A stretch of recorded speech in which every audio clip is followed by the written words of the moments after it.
Assalamualaikum warahmatullahi wabarakatuh. Apa kabar teman-teman semuanya? Hari ini mudah-mudahan hari ini dilancarkan rezekinya, selalu diberikan kesehatan dan tentunya juga semangat dalam berkarya dan bekerja. Oke, kita akan melanjutkan lagi untuk melihat ya, lagi-lagi melihat progres pengelasan pada bagian subframe dengan bracketnya.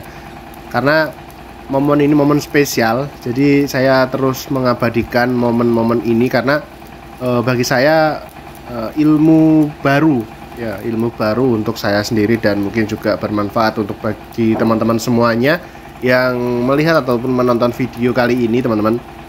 Jadi hari ini masih lanjut untuk progres di bagian sebelah kiri ya sekarang ya teman-teman, bagian sebelah kiri untuk nge-welding bagian bracket dengan subframe nya yang bisa kita lihat di depan kita ini. Bapak welder ataupun dari tim bodybuilder sedang melakukan perbaikan, sedang melakukan pengelasan pada bagian bracket. Jadi yaitu hal yang mungkin bisa saya terima ilmunya, yaitu dari pengelasan ini teman-teman itu tidak dilakukan sekali jadi, tapi kalau bisa dilihat dari sebelah sisi kanan itu ditinggal ya teman-teman, hanya dilas bagian pinggir-pinggirnya dulu. Nah prosesnya seperti ini, bisa dilihat di teman-teman di depan kita. Jadi dilas bagian pinggir-pinggirnya dulu, ini bisa dilihat teman-teman, bapaknya sedang melakukan pengelasan pada bagian seat atau side bagian pinggir bracket. Tapi kalau bisa dilihat teman-teman, dilihat di depan kita ini, di bagian atasnya belum dilas. Jadi diambil sisi pinggir-pinggir dulu ataupun bagian sisi seat plate-nya. Jadi tadi saya tanya kenapa nggak full sekalian Pak. Jawabannya dari tim welder itu, dari standarnya untuk pengelasan tidak boleh dilas full langsung karena ada efeknya seperti itu. Efeknya apa Pak? Efeknya ketika dilas langsung full itu bisa merubah struktur dari bracket dan juga tentunya di bagian frame-nya. Jadi biarkan sisi kanan ini dingin dulu, terus dia mengambil pekerjaan di bagian sisi kiri untuk bagian sisi samping-sampingnya yang dibersihkan bapaknya ini. Jadi supaya ini dingin dulu, netral dulu, baru nanti akan ditimpa di bagian atasnya gitu ya teman-teman, supaya tidak merubah struktur ataupun bentuk dari bracket subframe ini. Jadi ini ilmu baru lagi untuk saya. Saya pikir untuk pengelasan ini langsung jadi ya, jadi langsung jadi seperti ini muter, tapi ternyata tidak teman-teman. Ternyata diambil bagian sisi pinggirnya dulu, baru atasnya, lalu baru mengisi tengahnya kayak gitu. Ini pun tadi awal juga sama seperti itu, posisi pinggir dulu, terus atas, terus tengah kayak gitu, nggak langsung sekali jadi teman-teman, karena ya itu tadi jawaban dari tim ahlinya, jika ini langsung di fullkan ataupun full muter las itu akan merubah bentuk dari bagian bracket ya. Jadi ini di sisi pinggir dulu dingin, dia nanti baru ngisi las atasnya sama tengah. Dan saat ini masih dikerjakan di bagian sebelah kiri teman-teman, karena sebelah kanan ini nunggu dingin dulu dan sudah dibersihkan, dan kualitas lasnya ya sudah tidak diragukan lagi, memang benar-benar halus gitu teman-teman. Karena memang hari-hari mungkin setiap menit, setiap detik, setiap jam ya pekerjaannya hanya ngelas gitu ya. Jadi memang sudah kenyang atas pengalaman yang mungkin setiap hari didapat ya. Dan ini hasilnya yang memang sudah full di weld ataupun full di welding, dan sudah dicat sama bapak satunya lagi ya teman-teman. Jadi ya seperti ini hasilnya, memang seperti pabrikan ya, karena memang yang ngelas memang yang ahli dalam bidangnya dan yang membuat subframe ini gitu.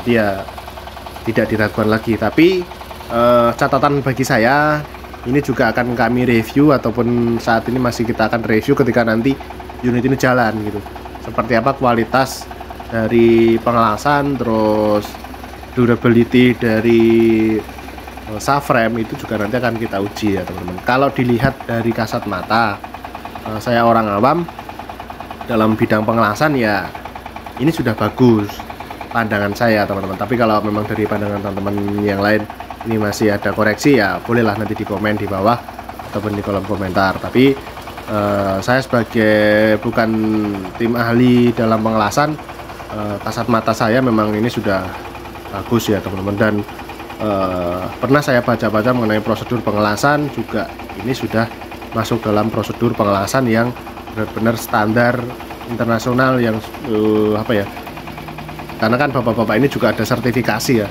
ada sertifikasi yang mungkin juga mengacu proses pengelasan gitu teman-teman.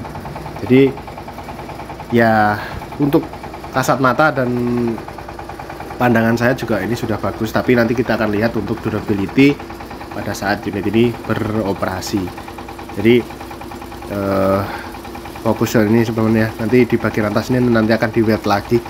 Jadi nunggu dingin dulu, dia ngerjakan sisi kiri, nanti baru diisi full teman-teman.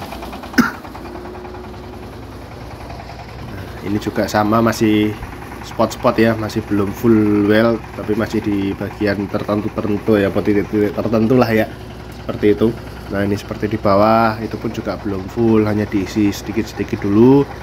Nanti tinggal nunggu dingin baru di wet lagi biar nggak terjadi pemuaian ya teman-teman. Jadi berubah bentuk, berubah posisi itu sangat berpengaruh sekali ketika dilakukan welding seperti ini, karena di sini ada spot titik panas. Jadi panas itu bisa mengakibatkan perubahan bentuk pada bagian material baja ataupun besi. Jadi dari bapak ini sudah sangat ahli ya dalam bidangnya, karena memang sehari-hari dia pekerjanya yaitu pengelasan. Jadi saya serahkan pada ahlinya saja, tapi yang jelas saya sudah mendapatkan ilmu yang baru ketika pengelasan ya tidak boleh langsung full, karena ya tadi beresiko terjadinya perubahan bentuk ataupun juga overheat kalau dia bilang. Nah di depan kita ini juga prosesnya teman-teman, prosesnya juga dilakukan pengelasan di bagian pinggir-pinggir dulu. Sama halnya seperti sebelah kanan dilakukan pengelasan pinggir ya. Jadi pengelasan pinggir dilakukan dulu semuanya sampai depan. Terus bapak satunya lagi memperhatikan kondisi kerapatan antara subframe dengan mainframe-nya sudah rapat atau belum. Dan juga membantu untuk support kawat las.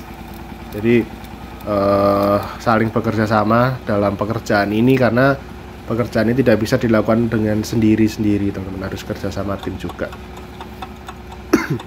Jadi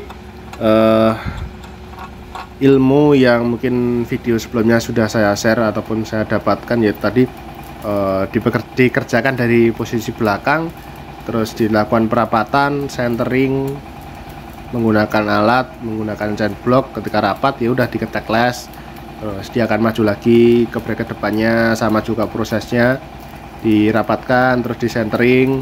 Terus kalau memang sudah center, sudah rapat, diketek las lagi. Habis itu baru di weld bagian pinggir-pinggir ya, pinggir kanan, pinggir, sisi kiri, sisi kanan. Terus menunggu dingin, menunggu netral dulu, baru nanti di full welding seperti itu teman-teman. Nah ini seperti ini kondisinya, masih belum sampai depan. Untuk weldingnya masih ada 3 bracket ya yang di welding bagian sisi sampingnya.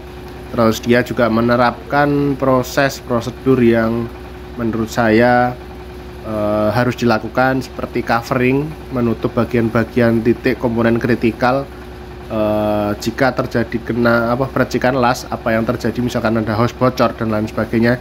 Dari tim welder ini, tim ahli sudah menerapkan itu ya, covering menggunakan apa namanya lupa ya. Intinya ini cover ini tahan terhadap panas, terhadap percikan, tapi ya bolong juga. Tapi yang jelas ini bahannya adalah materialnya kulit nggak tahu kulit sapi apa sintetik nggak tahu ya. Yang jelas fungsinya ini untuk mengcover bagian-bagian kritikal yang jika terjadi kena percikan las itu akan bocor ataupun bolong. Dari bapak-bapak ini sudah ke cover di bagian-bagian kritikal seperti baterai. Baterai itu sangat kritikal sekali, karena baterai juga mengandung senyawa yang mungkin uap gas ya, yang itu ketika dilas Itu juga efeknya yang paling berbahaya, yaitu meledak baterainya. Ini juga sudah tercover, jadi sudah menerapkan prosedur dan standar yang menurut saya bagus. Dan ini juga patut ditiru ya teman-teman semuanya di bagian welder, karena saya sebagai teknisi dulu itu juga sering terjadi seperti ini ketika unit kita menggunakan air system. Setelah ada pengelasan percikan itu anginnya ngedrop, tapi kita nggak tahu posisi bocornya di mana. Ternyata bocornya ya kecil, nggak ada suaranya teman-teman. Ternyata ya bekas terkena percikan las kayak gitu ya. Jadi sangat penting sekali menggunakan covering seperti ini untuk pengelasan ya. Nah, ini bisa dilihat teman-teman, dari bapak satunya merapatkan bagian subframe depannya, yang belakang sudah rapat dilas dan sudah di lock. Terus depannya juga mulai dirapatkan lagi, terus disentering lagi, terus sampai nanti depan bagian bracket paling ujung ya teman-teman, dia akan centering terus. Jadi ini sangat-sangat bermanfaat bagi saya, ilmu-ilmu seperti ini ya yang kita dapatkan dari bapak-bapak ahli dalam bidang pengelasan dan bodybuilder, dan juga bermanfaat bagi kita semuanya ya teman-teman. Karena video-video seperti ini sangat jarang sekali ada, ataupun kesempatan seperti ini juga jarang adanya ya teman-teman. Jadi ya mumpung ada kesempatan seperti ini, kita bisa belajar bersama, bisa sharing ilmu mengenai welding, terus centering bagian subframe ya. Cukup memuaskan dan cukup mendapatkan ilmu yang luar biasa bagi saya tentunya. Dan juga mungkin terima kasih ya teman-teman. Kita akhiri dulu vlog kali ini, sampai jumpa di vlog selanjutnya. Mudah-mudahan terus kita akan update mengenai perbaikan subframe ini. Bye bye, see you next vlog.